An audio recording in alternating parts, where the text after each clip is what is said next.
គ្រឿងញៀនទៀតហើយប្រទេសថៃពេលនេះមានករណីបង្ក្រាបគ្រឿងញៀនទៀតហើយអាយយបាត់ពិតជាធ្ងន់ធ្ងរមែនប្រទេសថៃពេលនេះកំពុងតែជួបវិបត្តិធ្ងន់ធ្ងរដោយសារតែបង្ក្រាបគ្រឿងញៀន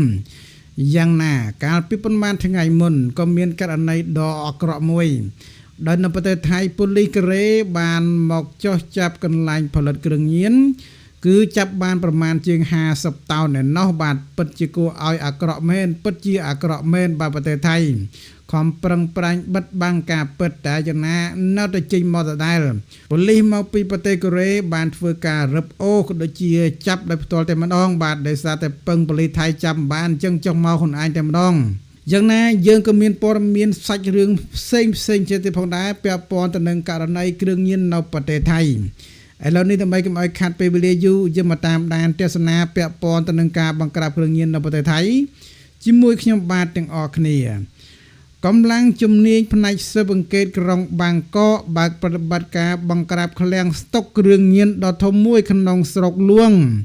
ដកហូតថ្នាំញៀនប្រភេទយ៉ាម៉ាប្រមាណ8លានគ្រាប់អាយយបាទខេត្តបឋមធានីអគ្គស្នងការនគរបាលភូមិភាគថៃបានដឹកនាំការិយាល័យស៊ើបអង្កេតនៃស្នងការនគរបាលបាងកកមណ្ឌល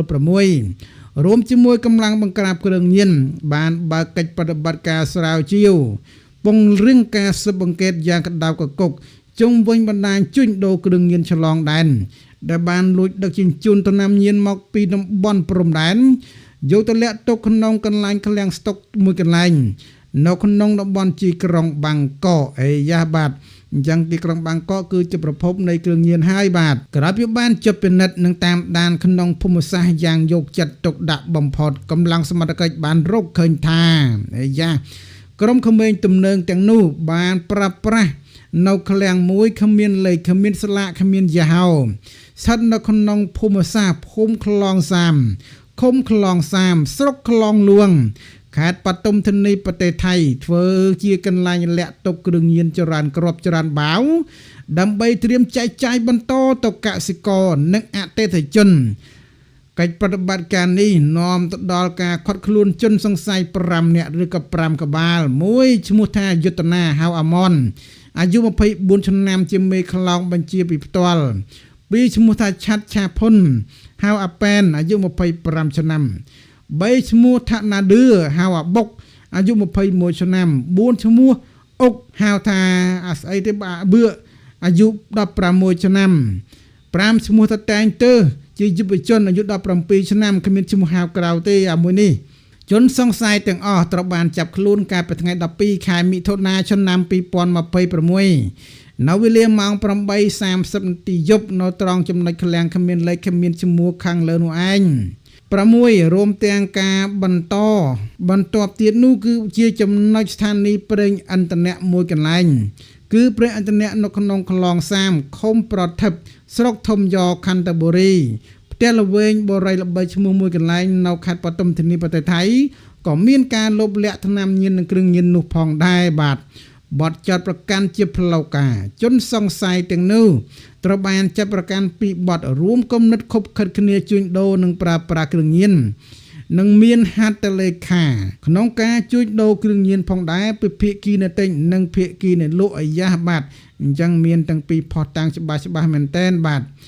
យ៉ាងណាវត្ថុតាងទ្រព្យសម្បត្តិដែលត្រូវបានដកហូតគឺរួមមានថ្នាំញៀនប្រភេទទី1យ៉ាម៉ាម៉ាតកកចំនួន8លានគ្រាប់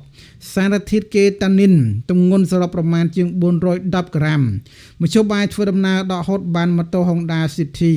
រថយន្តម៉ាក Honda City ពណ៌ស1គ្រឿងរថយន្ត Pick-up Ford Ranger 1គ្រឿងទ្រព្យសម្បត្តិដែលត្រូវបានបង្កកនិងរឹបអូសតម្លៃសរុបប្រមាណជាង5លានបាតឯណោះបានអញ្ចឹងពិតជាច្រើនមែន